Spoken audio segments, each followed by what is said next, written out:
الحمد للہ رب العالمین والصلاة والسلام علی سید المرسلین اما بعد فاعوذ باللہ من الشیطان الرجیم بسم اللہ الرحمن الرحیم 70,000 جادوگر، یہ مضمون کفریہ کلمات کے بارے میں سوال جواب کے صفحہ 141 تا 158 سے لیا گیا ہے۔ دعائے عطار: یا اللہ پاک، جو کوئی 17 صفحات کا رسالہ 70,000 جادوگر پڑھ یا سن لے، اسے اور اس کی آل کو ہمیشہ جادو اور شریر جنات کے اثرات سے محفوظ فرما، آمین۔ درود شریف کی فضیلت: اللہ پاک کے آخری نبی محمد عربی صلی اللہ علیہ وآلہ وسلم نے نماز کے بعد حمد و ثنا اور درود شریف پڑھنے والے سے فرمایا، دعا مانگ قبول کی جائے گی، سوال کر دیا جائے گا۔ صلو علی الحبیب صلی اللہ علی محمد۔ اللہ عز و جل پر اعتراض کے بارے میں سوال جواب۔ اللہ عز و جل پر اعتراض کرنا کیسا؟ سوال: اللہ عز و جل پر اعتراض کرنا کیسا؟ جواب: قطعی کفر ہے اور معترض کافر و مرتد۔ اللہ پر اعتراض کرنا کیوں کفر ہے؟ سوال: یہ بھی وضاحت کر دیجئے کہ آخر اعتراض کرنا کیوں کفر ہے؟ جواب: اللہ عز و جل پر اعتراض سے بچنے کا شریعت میں حکم ہے، اور ہر مسلمان کا حکم شریعت کے آگے سر تسلیم خم ہے۔ اللہ عز و جل خالق و مالک ہے، اسی عز و جل کے پیدا کردہ بندے کا اس عز و جل پر اعتراض کرنا اس عز و جل کی شدید ترین توہین ہے، معاذ اللہ عز و جل۔ اگر اعتراض کی اجازت دے دی جائے تو پھر جس کی سمجھ میں جو کچھ آئے گا وہ کہتا پھرے گا کہ مثلاً اللہ عز و جل نے فلاں کام کیوں کیا، فلاں کام کیوں نہیں کیا، اس کو یوں نہیں اور یوں کرنا چاہیے تھا، وغیرہ وغیرہ۔ اگر عقلاً بھی دیکھا جائے تو اعتراض کرنا غلط ہی ہے، کیونکہ اعتراض اس پر قائم ہوتا ہے جس میں کوئی خامی ہو، یا جو غلطیاں یا غلط فیصلے وغیرہ کرتا ہو، جبکہ رب کائنات عز و جل کی ذات ستودہ صفات ہر طرح کی خامی و خطا سے پاک ہے۔ ہاں، یہ بات جدا ہے کہ ناقص العقل بندہ بعض باتوں کی مصلحتیں نہ سمجھ پائے۔ بہرحال مسلمان کو چاہیے کہ اللہ عز و جل کے ہر کام کو مبنی بر حکمت ہی یقین کرے، خواہ اس کی اپنی عقل میں آئے یا نہ آئے، زبان پر آنا کجا، دل میں بھی اعتراض کو جگہ نہ دے۔ اس ضمن میں فتاوی رضویہ شریف جلد 29 میں موجود ایک تفصیلی فتوے سے سرخیوں اور اپنی بساط بھر تسہیل یعنی سہل کرنا، آسان کرنا کے ساتھ اقتباس پیش کرنے کی سعادت حاصل کرتا ہوں۔ اعتراض کرنا کیوں کفر ہے؟ اس کا جواب انشاء اللہ عز و جل بہت اچھی طرح سمجھ میں آ جائے گا۔ چنانچہ میرے آقا اعلی حضرت امام اہل سنت ولی نعمت عظیم البرکت عظیم المرتبت پروانہ شمع رسالت مجدد دین و ملت حامی سنت ماحی بدعت عالم شریعت پیر طریقت باعث خیر و برکت حضرت علامہ مولانا الحاج الحافظ القاری شاہ امام احمد رضا خان رحمۃ اللہ علیہ فرماتے ہیں، 70,000 جادوگر سجدے میں گر گئے۔ ابن جریر نے حضرت انس رضی اللہ عنہ سے روایت کیا کہ جب سیدنا موسیٰ علیہ السلام کو مولا عز و جل نے رسول کر کے فرعون کی طرف بھیجا، موسیٰ علیہ السلام چلے تو ندا ہوئی، مگر اے موسیٰ، فرعون ایمان نہ لائے گا۔ موسیٰ علیہ السلام نے دل میں کہا، پھر میرے جانے سے کیا فائدہ ہے؟ اس پر 12 علماء ملائکہ عظام علیہم السلام نے کہا، اے موسیٰ، آپ کو جہاں کا حکم ہے جائیے، یہ وہ راز ہے کہ با وصف کوشش یعنی کوشش کے باوجود آج تک ہم پر بھی نہ کھلا، اور آخر نفع بعثت یعنی رسول کے بھیجنے کا فائدہ سب نے دیکھ لیا کہ دشمنان خدا ہلاک ہوئے، دوستان خدا نے ان کی یعنی حضرت موسیٰ علیہ السلام کی غلامی اختیار کر کے عذاب سے نجات پائی۔ ایک جلسے میں 70,000 ساحر سجدے میں گر گئے اور ایک زبان بولے، آمنا برب العالمین رب موسیٰ و ہارون۔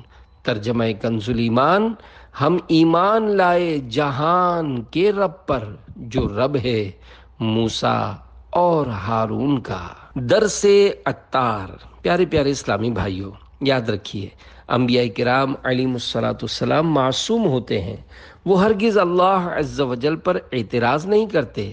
سیدنا موسیٰ کلیم اللہ علیہ السلام کے دل میں خیال آنا معاذ اللہ عز و جل بر بنائے اعتراض نہیں، حکمت پر غور کرتے ہوئے تھا، اور آپ علیہ السلام کو حکمت کانوں سے سنانے بتانے کے بجائے آنکھوں سے دکھانے کی ترکیب فرمائی گئی، اور وہ یہ کہ فرعون چونکہ شقی ازلی یعنی ہمیشہ کے لیے بدبخت تھا، اس لیے ایمان نہ لایا، مگر آپ علیہ السلام کے اس ازلی کافر کے پاس نیکی کی دعوت دینے کا ثواب کمانے کے لیے تشریف لے جانے کی برکت سے 70,000 جادوگر ایمان لے آئے۔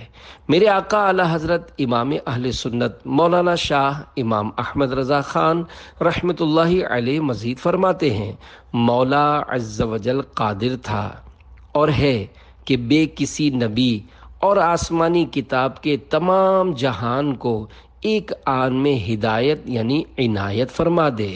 وَلَوْ شَاءَ اللَّهُ لَجَمَعَهُمْ عَلَى الْهُدَى فَلَا تَكُونَنَّ مِنَ الْجَاهِلِينَ۔ ترجمہ کنز ایمان، اور اللہ عز و جل چاہتا تو انہیں ہدایت پر اکٹھا کر دیتا، تو اے سننے والے تو ہرگز نادان نہ بن۔ اللہ چاہتا تو کسی کو بھوک ہی نہ لگتی، مگر اس نے دنیا کو عالم اسباب بنایا اور ہر نعمت میں اپنی حکمت بالغہ کے مطابق مختلف حصہ رکھا ہے۔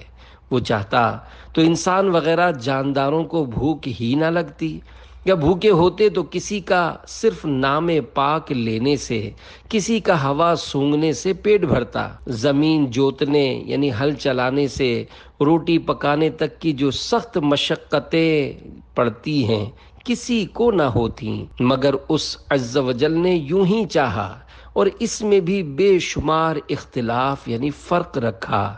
کسی کو اتنا دیا کہ لاکھوں پیٹ اس کے در سے پلتے ہیں، اور کسی پر اس کے اہل و عیال کے ساتھ 3 فاقے گزرتے ہیں۔ غرض ہر چیز میں اہم یقسمون رحمت ربک نحن قسمنا بینہم معیشتہم فی الحیات الدنیا۔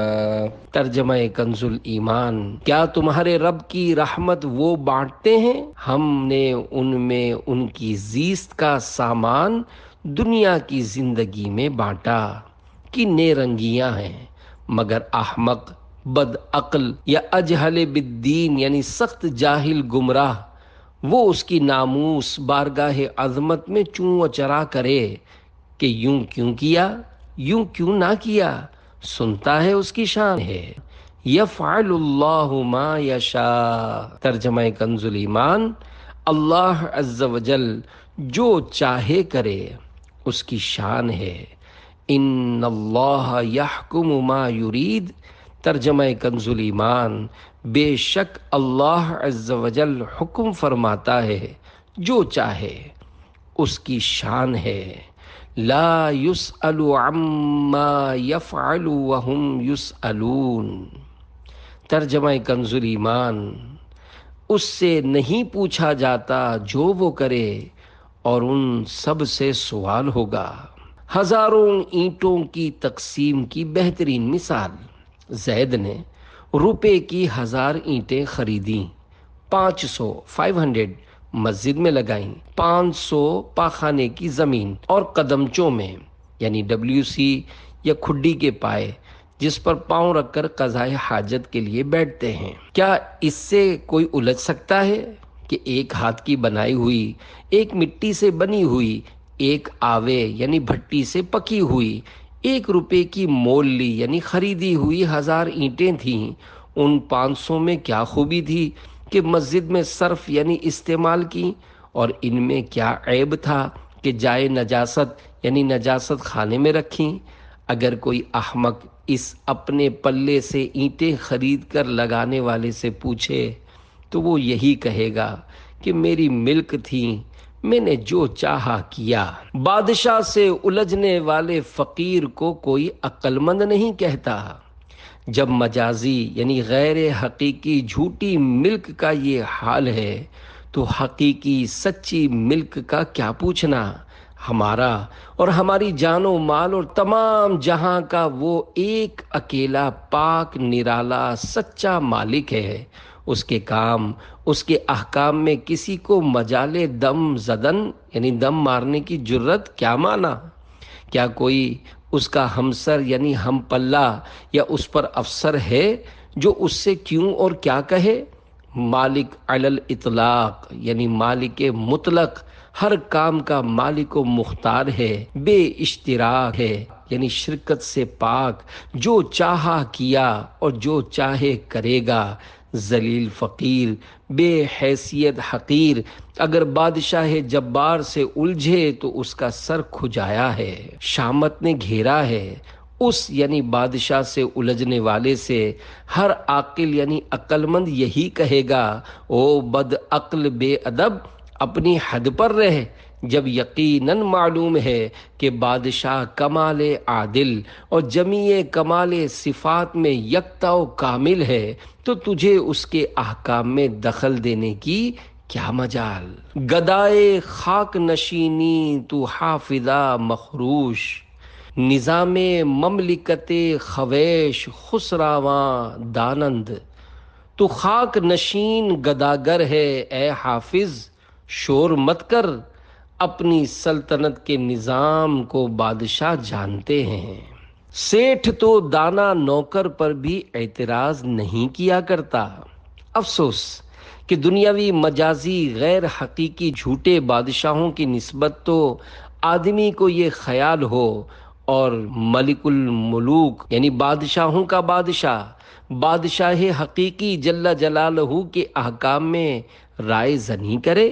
سلاطین تو سلاطین اپنا برابر زی بلکہ اپنے سے بھی کم رتبہ شخص بلکہ اپنا نوکر یا غلام بھی جب کسی صفت کا استاد ماہر ہو اور خود یہ شخص یعنی اس نوکر کا سیٹھ اگر اس سے آگاہ نہیں تو اس کے اکثر کاموں کو ہرگز نہ سمجھ سکے گا کہ یہ سیٹھ اتنا ادراک یعنی شعور ہی نہیں رکھتا مگر عقل سے حصہ ہے، تو سیٹھ ہونے کے باوجود اس نوکر پر معترض بھی نہ ہوگا، جان لے گا کہ یہ اس کام کا استاد و حکیم ہے۔ میرا خیال وہاں تک نہیں پہنچ سکتا، غرض اپنی فہم یعنی عقل کو قاصر یعنی ناقص جانے گا، نہ کہ اس نوکر کی حکمت کو۔ پھر رب الارباب، حکیم حقیقی، عالم السر والخفی عز جلالہ کے اسرار یعنی بھیدوں میں خوض یعنی غور کرنا، اور جو سمجھ میں نہ آئے اس پر معترض ہونا اگر بے دینی نہیں تو جنون یعنی پاگل پن ہے، اگر جنون نہیں تو بے دینی ہے، والعیاذ باللہ رب العالمین۔ اور اللہ عز و جل کی پناہ جو تمام جہانوں کا پروردگار ہے۔ مقناطیس قطب تارا کی طرف کیوں؟ یہ اعتراض کوئی بھی نہیں کرتا۔ اعلیٰ حضرت رحمت اللہ علیہ مزید فرماتے ہیں، اے عزیز، کسی بات کو حق جاننے کے لیے اس کی حقیقت جاننی لازم نہیں ہوتی۔ دنیا جانتی ہے کہ مقناطیس لوہے کو کھینچتا ہے اور مقناطیسی قوت دیا ہوا لوہا ستارہ قطب کی طرف توجہ کرتا ہے، یعنی مقناطیس کی خاصیت یہ ہے کہ اس کا رخ قطب تارہ کی طرف ہی رہتا ہے، مگر اس کی حقیقت و کنہ یعنی طے کوئی نہیں بتا سکتا کہ اس خاکی یعنی زمینی لوہے اور اس افلاکی آسمانی ستارے میں کہ یہاں سے کروڑوں میل دور ہے باہم کیا الفت اور کیوں کر اسے اس کی جہت یعنی سمت کا شعور یعنی سمجھ ہے۔ اور ایک یہی نہیں، عالم میں ہزاروں ایسے عجائب ہیں کہ بڑے بڑے فلاسفہ خاک چھان کر مر گئے اور ان کی کناں یعنی طے نہ پائی، پھر اس نہ جاننے سے ان باتوں یعنی ان ہزاروں عجائبات کا انکار نہیں ہو سکتا۔ آدمی اپنی جان ہی کو یعنی اپنے ہی بارے میں بتائے کہ وہ کیا شے ہے جسے یہ میں کہتا ہے، اور کیا چیز جب نکل جاتی ہے تو مٹی کا ڈھیر بے حس و حرکت رہ جاتا ہے۔ اللہ نے میری قسمت اچھی نہیں بنائی، کہنا کیسا؟ سوال: اگر کوئی یوں کہے میں بہت پریشان ہوں، پتہ نہیں کیا خطا مجھ سے ایسی ہوئی ہے جس کی مجھ کو سزا مل رہی ہے۔ میں نے دیکھا اللہ عز و جل مجھ سے بالکل خوش نہیں، اور اللہ عز و جل نے میری قسمت ابھی تک تو ذرا بھی اچھی نہیں بنائی، اس بارے میں کیا حکم ہے؟ جواب: یہ جملہ کہ پتہ نہیں کیا خطا مجھ سے ایسی ہوئی ہے جس کی مجھ کو سزا مل رہی ہے، بہت برا ہے۔ ایسا ہرگز ہرگز نہ کہا جائے، کیونکہ ہم گناہوں سے معصوم نہیں، ہم تو خطاؤں میں سر تا پا ڈوبے ہوئے ہیں۔ گناہوں سے معصوم صرف انبیاء و فرشتے علیہم الصلاۃ والسلام ہیں۔ مدنی مشورہ ہے، فیضان سنت جلد اول صفحہ 1032 تا 1042 کا مطالعہ فرما لیجئے۔ اور دوسرا جملہ کہ میں نے دیکھا، اس میں اللہ عز و جل پر اعتراض کا پہلو نمایاں ہے جو کہ کفر ہے، اور اعتراض ہی مقصود ہو تو صریح کفر۔ اللہ نے میرے نصیب میں پریشانی کیوں رکھی ہے؟ کہنا کیسا؟ سوال: اللہ تعالیٰ نے آخر میرے ہی نصیب میں اتنی پریشانی کیوں رکھی ہے؟ یہ جملہ کہنا کیسا ہے؟ جواب: اس جملے میں اللہ تعالیٰ پر اعتراض کا پہلو نمایاں ہے جو کہ کفر ہے، اور اعتراض ہی مقصود ہو تو صریح کفر ہے۔ شہوت پرستی بھی برے خاتمے کا سبب ہے۔ پیارے پیارے اسلامی بھائیوں، زبان کو قابو میں رکھنا بے حد ضروری ہے۔ کہیں زبان کی بے احتیاطی ہمیشہ کے لیے دوزخ میں نہ جھونک دے۔ اپنے آپ کو ہمیشہ گناہوں سے بچاتے رہنا چاہیے کہ گناہوں کی نحوست سے ایمان برباد ہونے کا خطرہ رہتا ہے۔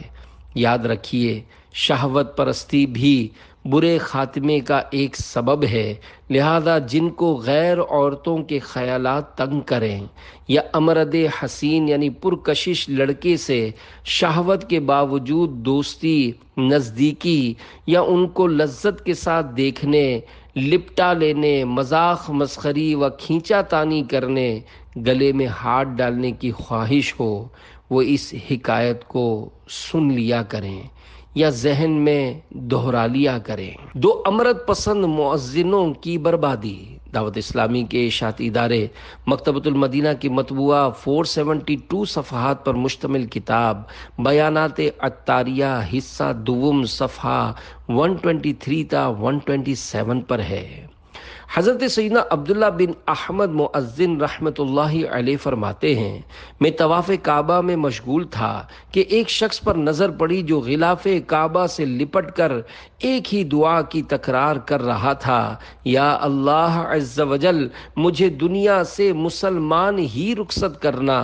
میں نے اس سے پوچھا، اس کے علاوہ کوئی اور دعا کیوں نہیں مانگتے؟ اس نے کہا، میرے دو بھائی تھے، بڑا بھائی 40 سال تک مسجد میں بلا معاوضہ اذان دیتا رہا، جب اس کی موت کا وقت آیا تو اس نے قرآن پاک مانگا، ہم نے اسے دیا تاکہ اس سے برکتیں حاصل کرے، مگر قرآن شریف ہاتھ میں لے کر وہ کہنے لگا، تم سب گواہ ہو جاؤ کہ میں قرآن کے تمام اعتقادات و احکامات نماز سے بیزاری ظاہر کرتا اور نصرانی یعنی کرسچین مذہب اختیار کرتا ہوں۔ پھر وہ مر گیا۔ اس کے بعد دوسرے بھائی نے 30 برس تک مسجد میں فی سبیل اللہ عز و جل اذان دی، مگر اس نے بھی آخری وقت نصرانی یعنی کرسچن ہونے کا اقرار کیا اور مر گیا۔ لہذا میں اپنے خاتمے کے بارے میں بے حد فکر مند ہوں اور ہر وقت خاتمہ بالخیر کی دعا مانگتا رہتا ہوں۔ حضرت سیدنا عبداللہ بن احمد مؤذن رحمۃ اللہ علیہ نے اس سے استفسار فرمایا کہ تمہارے دونوں بھائی آخر ایسا کون سا گناہ کرتے تھے؟ اس نے بتایا وہ غیر عورتوں میں دلچسپی لیتے تھے اور امردوں یعنی بے ریش لڑکوں کو شہوت سے دیکھتے تھے۔ رشتہ دار کا رشتہ دار سے پردہ۔ پیارے پیارے اسلامی بھائیوں، غضب ہو گیا۔ کیا اب بھی غیر عورتوں سے بے پردگی اور بے تکلفی سے باز نہیں آئیں گے؟ کیا اب بھی غیر عورتوں نیز اپنی بھابھی، چچی، تائی، ممانی کہ یہ بھی شرعاً سب غیر عورتیں ہی ہیں، ان سے اپنی نگاہوں کو نہیں بچائیں گے؟ اسی طرح چچا زاد، تایا زاد، ماموں زاد، پھوپھی زاد اور خالہ زاد کا نیز بیوی کی بہن اور بہنوئی کا آپس میں پردہ ہے۔ نامحرم پیر اور مریدنی کا بھی پردہ ہے۔ مریدنی اپنے نامحرم پیر کا ہاتھ نہیں چوم سکتی۔ امرد کو شہوت سے دیکھنا حرام ہے۔ خبردار، امرد یعنی خوبصورت لڑکا تو آگ ہے آگ۔ شہوت کے باوجود امرد یعنی خوبصورت لڑکے کا قرب، اس کی دوستی، اس کے گلے میں ہاتھ ڈالنا، اس کے ساتھ مذاق مسخری، آپس میں کشتی، کھینچا تانی اور لپٹا لپٹی جہنم میں جھونک سکتی ہے۔ امرد یعنی خوبصورت لڑکے سے دور رہنے ہی میں عافیت ہے، اگرچہ اس بیچارے کا کوئی قصور نہیں۔ امرد ہونے کے سبب اس کی دل آزاری بھی مت کیجیے، مگر اس سے اپنے آپ کو بچانا بے حد ضروری ہے۔ ہرگز امرد کو اسکوٹر پر اپنے پیچھے مت بٹھائیے، خود بھی اس کے پیچھے مت بیٹھیے کہ آگ آگے ہو یا پیچھے، اس کی تپش ہر صورت میں پہنچے گی۔ شہوت نہ ہو جب بھی امرد سے گلے ملنا محل فتنہ یعنی فتنے کی جگہ ہے، اور شہوت ہونے کی صورت میں گلے ملنا بلکہ ہاتھ ملانا، بلکہ فقہاء کرام رحمہم اللہ السلام فرماتے ہیں امرد کی طرف شہوت کے ساتھ دیکھنا بھی حرام ہے۔ اس کے بدن کے ہر حصے حتیٰ کہ لباس سے بھی نگاہوں کو بچائیے۔ اس کے تصور سے اگر شہوت آتی ہو تو اس سے بھی بچیے۔ اس کی تحریر یا کسی چیز سے شہوت بھڑکتی ہو تو اس سے نسبت رکھنے والی ہر چیز سے نظر کی حفاظت کیجیے، حتیٰ کہ اس کے مکان کو بھی مت دیکھیے۔ اگر اس کے والد یا بڑے بھائی وغیرہ کو دیکھنے سے اس کا تصور قائم ہوتا ہے اور شہوت چڑھتی ہے تو ان کو بھی مت دیکھیے۔ امرد کے ساتھ 70 شیطان، امرد یعنی خوبصورت لڑکے کے ذریعے کیے جانے والے شیطان عیار و مکار کے تباہ کار وار سے خبردار کرتے ہوئے میرے آقا اعلی حضرت رحمت اللہ علیہ فرماتے ہیں، منقول ہے عورت کے ساتھ 2 شیطان ہوتے ہیں اور امرد کے ساتھ 70۔ بہرحال اجنبیہ عورت یعنی جس سے شادی جائز ہو اس سے، اور امرد یعنی حسین لڑکے سے اپنی آنکھوں اور اپنے وجود کو دور رکھنا سخت ضروری ہے، ورنہ ابھی آپ نے ان 2 بھائیوں کی اموات کے تشویشناک معاملات سنے جو بظاہر نیک تھے۔ مہربانی فرما کر دعوت اسلامی کے اشاعتی ادارے مکتبۃ المدینہ کا مطبوعہ مختصر رسالہ قوم لوط کی تباہ کاریاں پڑھ لیجئے۔ نفس بے لگام تو گناہوں پہ اکساتا ہے، توبہ توبہ کرنے کی بھی عادت ہونی چاہیے۔ ارشاد حضرت سیدنا یحییٰ بن ابو کثیر رحمت اللہ علیہ، چغل خور ایک لمحے میں جتنا فساد مچا دیتا ہے، جادوگر اتنا فساد 1 مہینے میں نہیں کر سکتا۔